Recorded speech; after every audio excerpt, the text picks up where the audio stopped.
please leave that stuff to the fans and keep the story focused. Don't worry about the fans. The fans will service themselves. Fire Force this season seems to be a lit anime. The fight sequences and premise are exciting and interesting, but is it all sunshine and rainbows? Is this anime worth your time?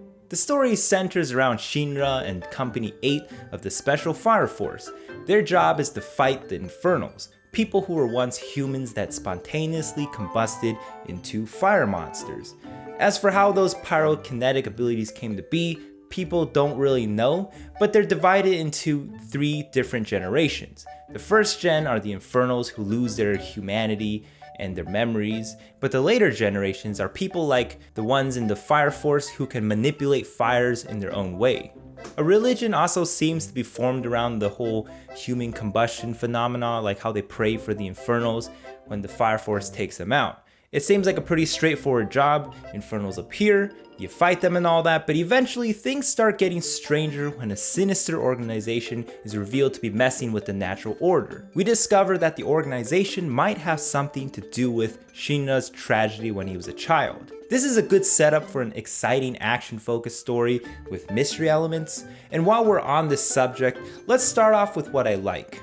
One of my favorite moments was actually before a fight when Shinra and Arthur get reprimanded for showing their weapons in public. Like there's customs and traditions built around human combustion. So while their job requires them to kill infernals, they need to remember that these were people who didn't choose to become like this. There's also potential family and friends around, so you don't want to upset them by showing up with a bunch of guns to wipe out their loved ones. Hey Timmy, how you doing?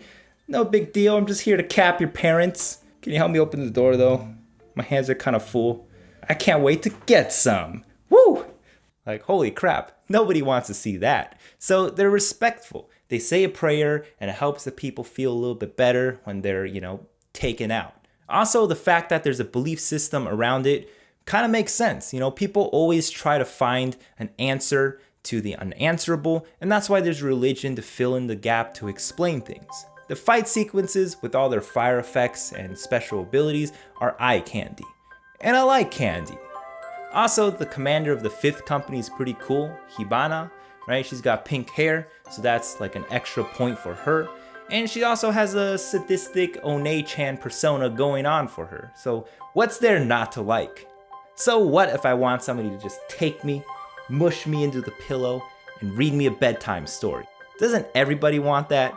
While all of this is good and fine, there are some things that I don't quite like. Let's cut to the chase and call out the fan service. Now, some of you who follow my stuff might be like, yo, you just praised Me Too Tights though. Don't you like the fan service here? Like, what's the deal? The fan service here is just distracting. You thought you were here for something serious? No, here's some butt splashes, boob grabs, face sitting, and Tamaki the cat girl just keeps getting groped, and I hope she has like a bigger role in this story than just being the one that gets groped every episode, She's got like a whole lucky lecher thing going on where her bad luck leads her into these situations, but I don't know, it just sounds like a very fancy excuse for fan service. Under most circumstances, I'd be cool with this kind of stuff, I like cat girls. I would like to be a cat girl, and if there was a show dedicated to all just fan service like Me Too Tights, then I'd support it. I'm not gonna lie, I'm looking forward to the doujins and fan arts, but please leave that stuff to the fans and keep the story focused. Don't worry about the fans will service themselves.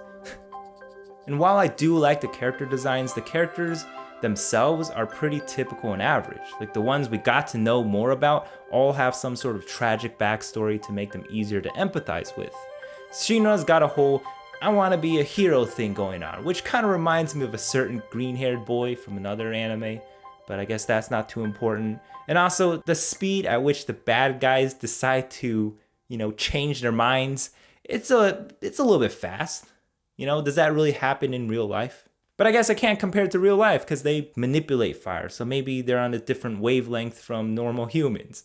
Overall, I'm just here for the fights and the simple story that's connecting all the fight scenes together, but I hope it does give me a better reason to care about the characters than just telling us sad stories. Fire Force is a popcorn anime. There are a lot of hype moments, but sometimes it does tickle me in the wrong way, but it's not enough to turn me off entirely. Anyways, this is just my opinion, but what are your thoughts so far? Let me know in the comments, and I look forward to reading them.